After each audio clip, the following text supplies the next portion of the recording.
광주 삼육초등학교 어린이 여러분, 안녕하세요. 행복한 안식일입니다. 하나님께서 오늘도 여러분 가정에 행복과 돌보심을 허락해 주시기를 간절히 바라겠습니다. 오늘 함께 말씀을 또 살펴보실 텐데요. 함께 제목을 읽어보도록 하겠습니다. 시작. 두 번째 생일. 네. 여러분 생일하면 어떤 생각이 떠오르나요?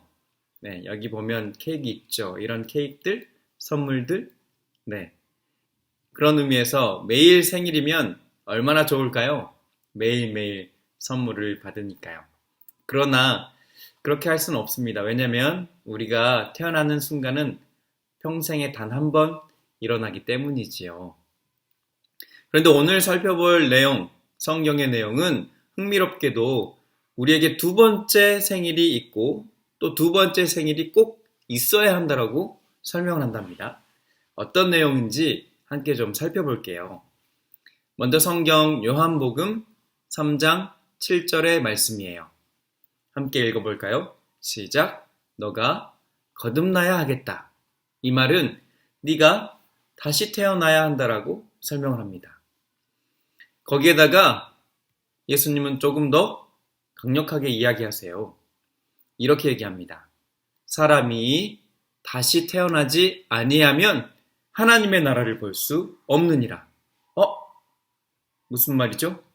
우리가 두 번째 생일이 있어야만 하늘나라를 볼 수 있다라고 설명하고 계세요. 여러분, 그러므로 우리는 두 번째 생일이 있어야 됩니다. 무슨 내용일까요? 왜 우리가 두 번째 생일이 있어야 할까요? 어떻게 하면 두 번째 생일을 가질 수 있을까요? 이 내용을 살펴보기 위해 제가 잠깐 기도하겠습니다. 하나님, 이 시간 지혜를 주셔서 우리가 어떻게 하면 다시 태어날 수 있는지, 그리고 왜 두 번째 생일이 있어야 하는지 알게 하여 주시옵소서. 예수님 이름으로 기도합니다. 아멘. 여러분, 생일의 의미는 알다시피 사람이 태어난 날을 의미해요. 태어날 날 생자의 날 일자. 그래서 birthday라고 하죠. 그래서 태어난 날을 생일이라고 한답니다. 근데 여러분이 태어났을 때의 상태를 알고 계시나요? 여러분이 막 태어났을 때 어떤 모습이었는지? 네. 이 부분에 대해서 시편 51편 5절은 우리의 태어났을 때의 상태를 아주 잘 설명해 주고 있습니다. 시편 51편 5절 읽어볼게요. 시작. 내가 죄악 중에서 출생하였으며 어머니가 죄 중에서 나를 잉태하였나이다. 이 말인즉슨 내가 태어나기도 전에 나는 죄인의 상태였다라는 거예요.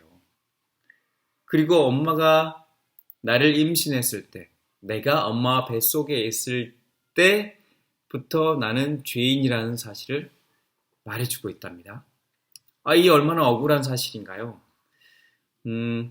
여러분 붕어빵 좋아하시나요?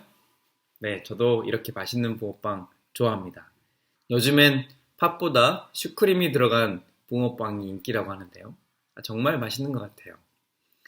근데 원래 붕어빵의 모습이 이렇게 크잖아요. 그런데 이렇게 작은 붕어빵도 있답니다. 너무 귀엽죠? 네. 이렇게 작은 붕어빵이 나온 이유는 붕어빵을 찍어내는 붕어빵 만드는 기계가 작은 모양으로 설정되어 있으면 이런 작은 붕어빵이 나오는 거예요. 마찬가지랍니다. 여러분, 우리가 죄인이 될 수밖에 없었던 것은 태어날 때부터 죄인인 이유는 나를 낳으신 엄마 아빠가 죄인, 그 고정된 틀이 죄의 영향으로 망가졌기 때문에 우리도 죄인으로 태어날 수밖에 없었던 거예요. 부모님을 낳았던 그 부모님, 할머니, 할아버지들도 죄인이었고요. 그 할머니, 할아버지를 낳아주시는 증조 할머니, 할아버지도 죄인이었기 때문에 그 틀들이 변형됨으로 계속 죄인으로 바뀐 것이죠.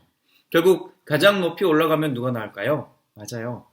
아담과 하와가 나오고 그 두 분의 죄로 인해서 원래 크고 좋았던 틀, 죄가 없는 의인의 틀이 깨어지고 망가져서 아주 작은, 그래서 죄인을 낳을 수밖에 없는 형틀로 바뀌어져서 그 이후에 나오는 모든 아이들, 자손들이 죄인, 엄마 뱃속에 있을 때부터 죄인으로 태어날 수밖에 없었답니다.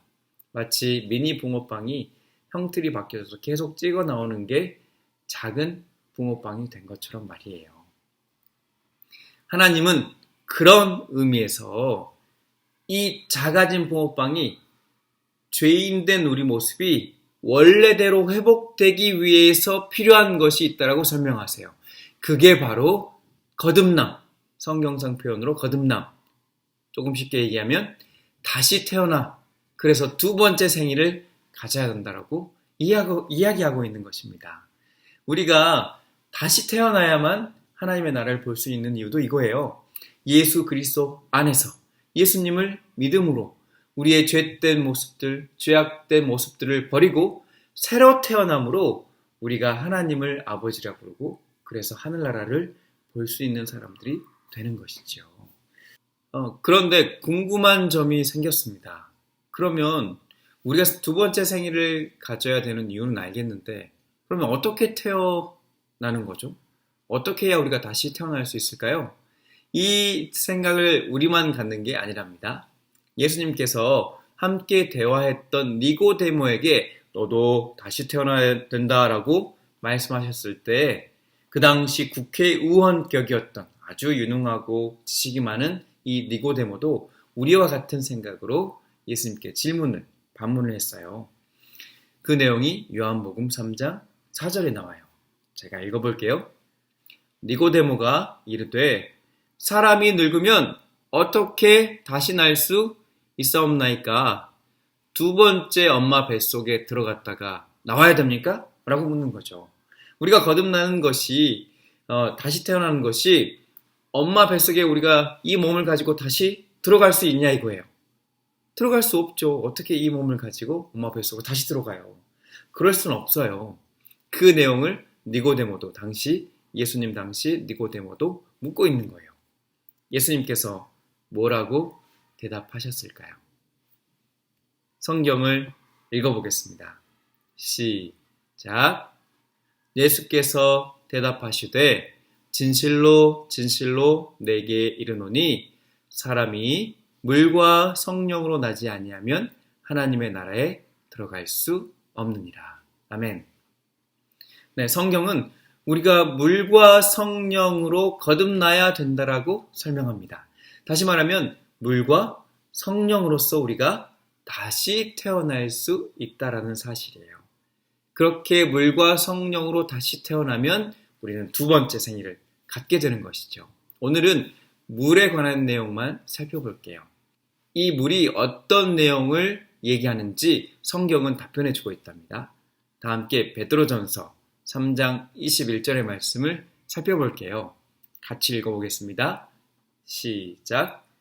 물은 예수 그리스도께서 부활하심으로 말미암아 이제 너희를 구원하는 편이 곧 침례라. 네, 예수님께서 말씀하실 때에 물과 성령으로 다시 태어나라 라고 말씀하실 때에 이 물은 곧 침례를 의미한답니다. 여기 보시는 그림처럼 예수님께서 물속에 완전히 잠겼다가 올라오셨던 것처럼 우리도 물속에 잠김으로 우리의 죄된 모습을 다 버리게 되고 예수 그리스도와 함께 태어나는 거예요.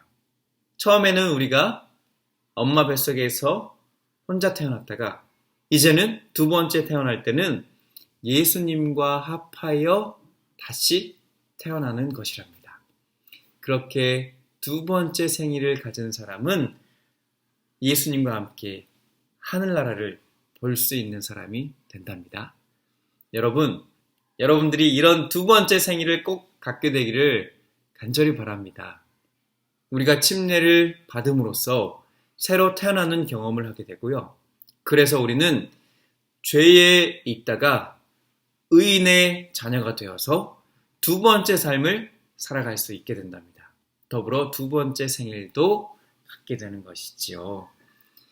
여기 이 패스파인더 대원처럼 우리가 하나님을 믿음으로써 그래서 침례를 받음으로 우리의 삶이 재탄생되고 그러므로 하나님의 사랑을 찾아가는 하나님의 형상의 회복이 이루어지는 그래서 선한 양심이 키워져가는 저와 여러분 되길 간절히 바라며 말씀을 마치겠습니다.